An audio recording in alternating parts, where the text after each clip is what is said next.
Welcome to the Cabral Concept, where board-certified naturopath and integrative health practitioner Dr. Stephen Cabral shares how he was diagnosed at the age of 17 with a life-altering illness and given no hope for recovery. It was only after studying and traveling all over the world did he discover how to combine ancient Ayurvedic healing practices with state-of-the-art naturopathic and functional medicine to fully rebalance the body and re-energize it with life. It's time to discover how to get well, lose weight, and finally feel alive again. And now, here's your host, Dr. Stephen Cabral.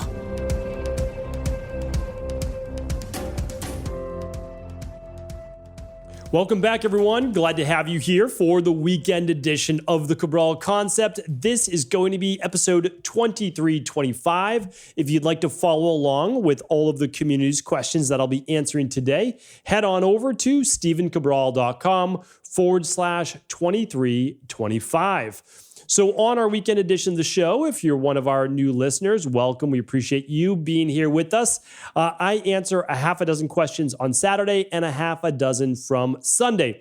Typically, they are somewhere between 8 and 10 weeks ago of when they've been actually submitted, and we simply work through our list of questions each and every weekend, about a dozen questions for the weekend, in the order that they come in.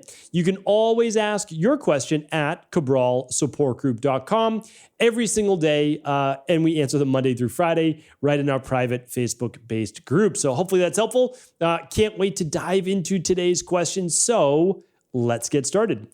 All right, I'm opening up the big document now, the big Word document, and we are picking right up at episode 2325. All right, here we go. So, first question comes from Jenna. Jenna asks, I just listened to your podcast explaining Inositol for blood sugar balance and improving insulin sensitivity. I don't have PCOS symptoms, but I do believe I'm insulin resistant. However, I trend towards bouts of hypoglycemia once I get that blood sugar crash, which happens frequently. I wanted to know if Inositol or even the EquiLife glucose support would be more beneficial or harmful for someone dealing with hypoglycemia? All right, great question. And again, I also like to add that most of these questions have been answered before in some way, shape, or form. And that doesn't mean I ever don't mind answering them, because of course I do. I don't mind answering them, and I'm always happy to answer them. But here's the thing. You can go to stephencabral.com/podcasts and type in hypoglycemia. So if you're someone that doesn't have PCOS symptoms, but you believe you're insulin resistant, you want to test that. And you can do it. I'm going to give you two easy ways to do it. One, it's only $20. So you buy yourself a glucometer. And I have resources for those at stephencabral.com/resources. Those are all my healthy living products that I use myself and I use in my practice. And of course, with my family as well. So you buy a glucometer and it might cost you like literally $20, maybe $25 at the most. And what you want to do is you want to check your blood sugar. So go back to my previous podcast. If you can't find podcasts on how to check your blood sugar, just ask at cabralsupportgroup.com. So you don't need to wait 8 to 10 weeks for me to answer it live on the show here, because we have amazing health coaches inside of that group. So here's what you do though. You do your fasting glucose when you wake up. You just take your blood sugar and it should be below 95, between about 75 and 95. If you're below 70, you might be dropping into hypoglycemia. Okay, if you're above 95, all right, well then you're moving more towards insulin resistance. Again, I have to give you my disclaimer. I can't provide any medical diagnosis, any medical cures, any medical treatment plans. Okay, so you want to check that out. Now, if you actually want to see where your insulin levels are in the morning, as well as your hemoglobin A1C, you can run what's called the stress hormones, mood, and metabolism test. That's one lab that gives you all of your hormones. That is going to be my recommended lab for you, Jenna. You can go to stephencabral.com/labs. The reason why you want to check out that lab is it's very possible that you have reactive hypoglycemia. So you are someone that is getting higher levels of blood sugar, and then your body's not producing enough insulin, and then all of a sudden it is. And then what happens is you get this large amount of insulin in the bloodstream. And then after that, you get lower blood sugar. So a lot of that can also have to do with the adrenals. Please do keep that in mind. I had type 2 diabetes because of essentially adrenal issues, which also led to hypoglycemia as well. So highs and lows. So I definitely recommend, if possible, that you run that lab because I don't believe, even though insulin can be used with people who don't have PCOS, I don't know that I'd recommend those two products for you right now. I'd probably recommend more being able to balance cortisol levels if that ends up being the issue. And then I'd also balance that through nutrition, which I podcast on adding more fiber and protein at each meal, and doing a normal intermittent fast, not maybe an extended one. All right. So lots of free podcasts on those as well. And then obviously a personal plan if you do run that lab. Emily's up next. Hi, Dr. Cabral. I live in a place for a few years that sprayed insecticides frequently indoors. I now worry that what that could do to my health. Any suggestions on detoxifying, any harmful effects, or anything test I should run for? All right. Well, insecticides, pesticides can actually be tested for with the environmental toxicity test. I believe that's at stephencabral.com/labs. If not, you can search for it when you go to stephencabral.com/shop. So if you are actually worried about it, you can put your mind at ease by running that lab and seeing if it is actually high. And if it's not high, then good, right? Life is good. Now, if you didn't want to run the lab, totally understand. I would do a 21-day functional medicine detox. You can find out details of that at stephencabral.com/detox. And I would also, if possible, try to get your sweat on as many days a week as possible, like 4 or 5. You could use a regular dry sauna for 20 minutes, or you could use an infrared sauna for more like 40 minutes. One's lower temperature, one's higher temperature, and they're both great. So that's definitely what I'd recommend. And then, of course, I would do a daily smoothie with using our daily foundational protocol, because that's going to help you out with your daily detox support, right? So your at minimum daily nutritional support, 2 scoops, and daily fruit and vegetable blend, 1 scoop. That will help with your daily detox. All right. Jen's up next. Hi, Dr. Brawl. Thank you for all you do. I'm a huge fan of doing your 7-day detox every quarter, and I've had great results. I was wondering what your thoughts are on Humic extract, if you worked with it, and whether or not you find it helpful for gut health. Thank you. Okay. So I've actually talked about Humic extract quite often, quite a number of times. And it is not something, let me just see if I can find it for you for podcasts as well, because it's on very specific ones. So let's just go over here.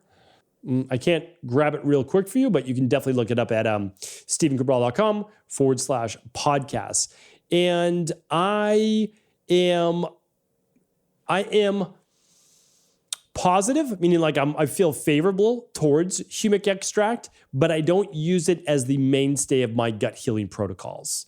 And the reason is that it has some definite beneficial properties to it, and I would use it as an adjunct, meaning like an add-on, but I would never have it replace the gentler, meaning less sensitive, functional medicine formulas that we use. So for example, let me just say, for example, we'll use the CBO protocol and the sensitive gut guide to help balance people's digestion. All right. That's if there's bacterial overgrowth or there's yeast-based overgrowth. Again, no diagnosing disease, no medical-based protocols, but that's what we do for underlying health imbalances. Now, if there was some type of H. pylori, well, from an underlying root cause imbalance, we would add mastic gum for 2 months. If there was parasites from an underlying root cause, we would use para support protocol. So that's what we do. So those are the 4 main things that can happen with the gut. Then after that, we would do the CBO finisher, which contains 2 products. One to build up your good probiotics after you go through the CBO, and the second to help heal and seal the gut wall, which probiotics, by the way, help to a certain degree with that as well, because it would help on overall inflammation. But we're using glutamine and acetyl D-glucosamine. We are using zinc. We are using aloe vera. We are using marshmallow extract. So all of those are very, very beneficial. So that's what I do first. Then if someone says, hey, I want to purchase Humic extract, after I would do that and just add that as the new variable another week, see if you have any reaction, then I'd be okay with that. But I wouldn't use it as the only thing. So hopefully that's helpful. Sean says, what product for Inositol do you recommend? Okay, let's go to, good question. Let's go to stephencabral.com/shop and just make sure we have it up there, because I actually don't know that we do, because we use it in our private practice, but let's make sure we have it online. And it says, let's just type in Inositol, And there it is. Okay. So there you go. So the Inositol product that we recommend is right at stephencabral.com/shop. Just type in Inositol in the search box and you'll find it. And we recommend 2 capsules twice a day. All right, so that's my recommendation, so that you're getting 3.2 grams of myo and inositol, which you want both forms. You don't want just one, you want both. Okay, so you get the synergy. And it also contains 100 milligrams twice a day of alpha lipoic acid, which helps with what? Well, the underlying balances of blood sugar as well. So I'm a huge fan of that product. We use it quite a bit in our practice to help with insulin and blood sugar. All right, next question is from Stephanie. Stephanie says, hey, Dr. Brawl, thank you so much for committing to take the time to answer our questions. I'm a Vada, 26-year-old, had amenorrhea for 3 years since coming off birth control. I'm an IHP level 2, ran the Big 5, did the protocols over a year ago, progesterone support, all that jazz. My symptoms have dramatically improved, and the only issue I'm having is the lack of a period. Went to the top endocrinologist, ran MRIs, scans, everything's normal. As an IHP, I know my hormones are low, including estrogen, took DHEA for 12 weeks as well, progesterone, estrogen support, but nothing. It looks like it's an issue with the hypothalamus pituitary itself, where my luteinizing hormone is not high enough for me to ovulate, thus functional hypothalamic amenorrhea. Eating plenty of calories, gained weight since to reach a BMI of 22, but nothing yet. Since I'm not in a rush to get pregnant, the endo recommended to just wait and see what happens. Taking very small dosages of bioidentical estrogen to support bones in the meantime. What are your thoughts? I obviously don't want to take them, but I'm concerned about my bones. All right, Stephanie, thank you for writing in. High level question, love it. And hey, thank you too for your support, and thank you for being a part of IHP and a level 2. Your knowledge is obviously next level, which is great to see. Okay, so this is one of those cases where amenorrhea for 3 years, birth control for many years, 26 years old. Maybe you want to get pregnant 2 years from now, 3 years from now, who knows, your timeline, but let's get you there, all right? So my opinion, I do agree that this could be hypothalamic, right? So there's something called the hypothalamus pituitary gonadal axis or ovary axis, however you want to look at it. And I've explained this at a high level in IHP level 2 as well, but I just did a case study for you. So I can't wait for you to check this out. You wrote in on March 31st. Obviously, I know we're into June now. So we're 2 months behind. We're about 9 weeks behind. But let me get that podcast for you because you're going to like this one. This is a case study on a brand new lab we are offering called the fertility test. Now, it's not just for women looking to get pregnant, but it's anyone that can't get their period, doesn't have their period, is moving into early menopause. Maybe they shouldn't be yet because they're in their late 30s, early 40s, and they think that maybe they should have a little bit more time. Or you're just trying to get your fertility back, your cycle back. So let's give you that number. That's stephencabral.com/2309. All right, I want you to check out that show. Then, so this is what I would do. Again, I can't give medical advice. I would absolutely be using DHEA at a higher level. Again, if it was me, I can't give medical advice. I would be doing, instead of 5 milligrams twice a day, I'd probably be doing 10 milligrams twice a day. I'd be using the daily estrogen support. I'd be using the progesterone support. I'd be using adrenal soothe, or basically be using the ultimate sleep protocol. And that's what I would do. I'd do the adrenal soothe at night, the magnesium at night, maybe one at lunch, one for both magnesium and the adrenal soothe at lunch. And then I would do the liquid melatonin, sleep help support before bed. And the reason is that I'm just trying to reset that circadian rhythm, get you into deep levels of healing. And then if needed, I would support your thyroid as well. So that's what I would do. I would give you daily thyroid support if you needed it.